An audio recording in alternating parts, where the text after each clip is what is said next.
Boa noite. E o assunto de hoje é Dinastias do Norte. Você vai ver também.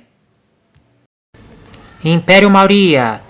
Chandragupta Maurya estendeu seu poder até o rio Narmada, no centro-sul da Índia, consolidando um processo de expansão a partir de seu pequeno reino no norte. E mais. Império Gupta. Os Gupta promulgaram leis que reforçavam separar as castas.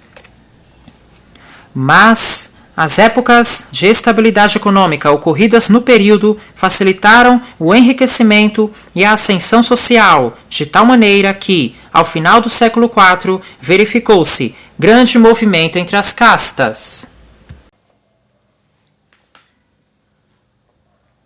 O Império Maurya, em 321 a.C., Chandragupta Maurya estendeu seu poder até o rio Narmada, no centro-sul da Índia, consolidando um processo de expansão a partir de seu pequeno reino no norte. Seu neto, Ashoka, século III a.C., ampliou seus domínios do Afeganistão até Karnataka, mais a sudoeste.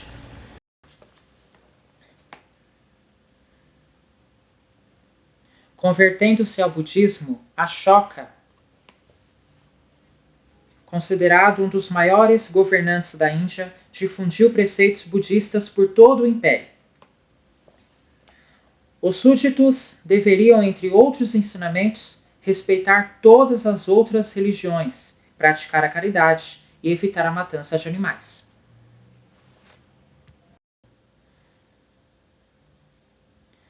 Chandragupta Maurya tinha um pequeno reino no norte da Índia.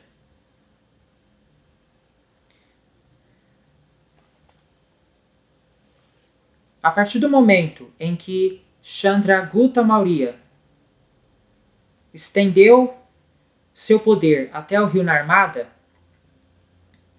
no centro-sul da Índia, ficou consolidado como um processo de expansão a partir de seu pequeno reino no norte. Aí o seu neto, ou seja, o neto de Chandragupta Maurya, que é Ashoka, século III a.C., Ashoka ampliou seus domínios do Afeganistão até Karnataka, mais a sudoeste da Índia. Aí, o neto de Chandragupta Maurya, que é Ashoka se converteu ao budismo. Na época, foi considerado um dos maiores governantes da Índia. Difundiu preceitos budistas por todo o Império Maurya. Os súditos deveriam, entre outros ensinamentos, respeitar todas as outras religiões, praticar a caridade e evitar a matança de animais. Essas eram as obrigações, deveres dos súditos do Ashoka, os súditos do Ashoka. Tá?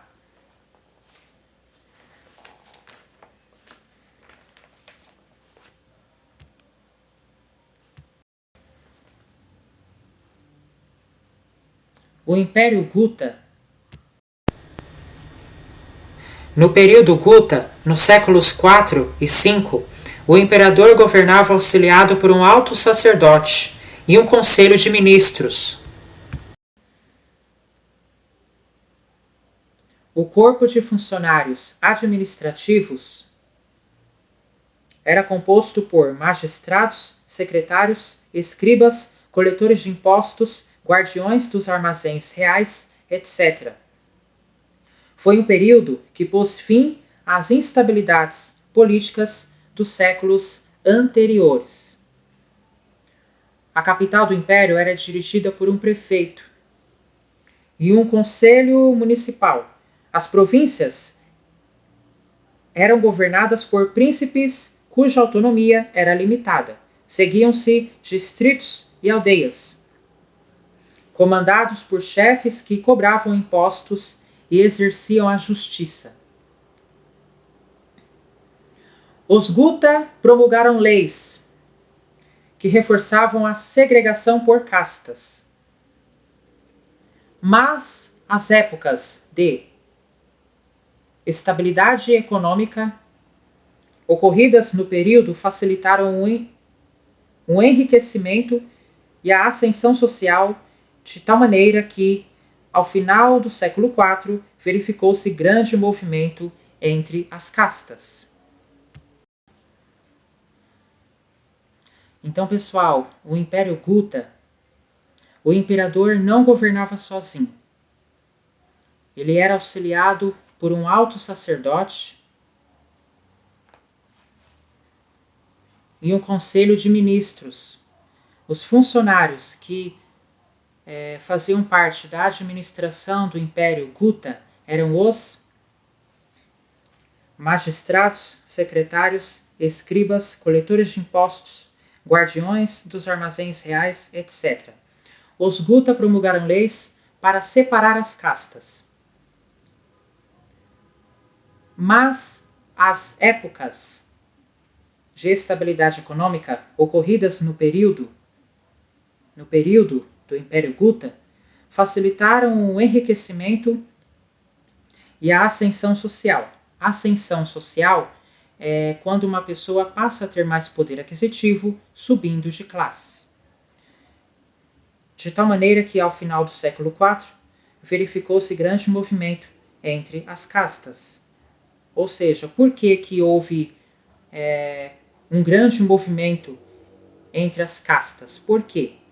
Porque conforme as pessoas, a partir do momento em que as pessoas subiram de classe, tá? A partir do momento em que as pessoas passaram a ter mais poder aquisitivo e subiram de classe, foi aí que teve um movimento entre as castas. Esse foi o Império Gupta.